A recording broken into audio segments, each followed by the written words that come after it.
Hi, and welcome back to part 4 of Google Wave for instructional purposes with foreign language learners.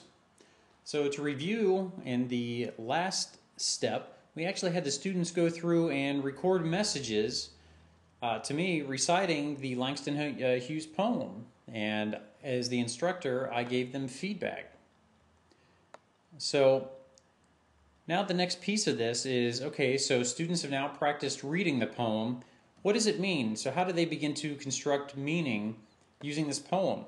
So in step 3, what I have added is a tool called PicoWave. This is a voice over IP tool. And what this will allow the student to do is this will allow the student to interact with another student. And you can see in my instructions in here, what I have asked each student to do was to create a 300 word reflection at the conclusion of their discussion. And I have given them specific questions that they need to answer. Now, you recall we talked about Aunt Rosie. And you can see that I've added Aunt Rosie again here to the bottom. So let's say that I have aligned the student with a specific individual and they're having some communication errors. What they can do is they can reply to this message. I am not sure what you are saying. And this can either be a correspondence back and forth with the students that I paired them with, or they can leave me a message. In this case,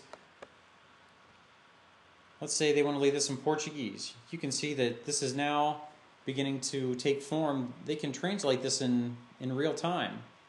So, and if this was an exercise with another student, a student could then respond back to this message.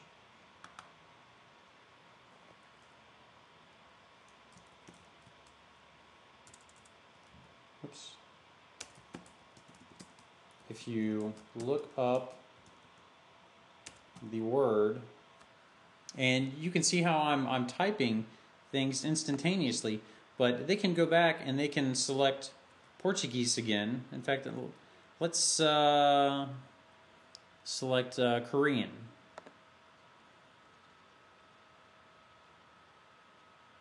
And this will begin to translate things in Korean. So this allows users of many different nationalities and languages to correspond and have their language translated. And if they also set their default language to Korean, they could then in turn have that language translated back into English. So this concludes this section.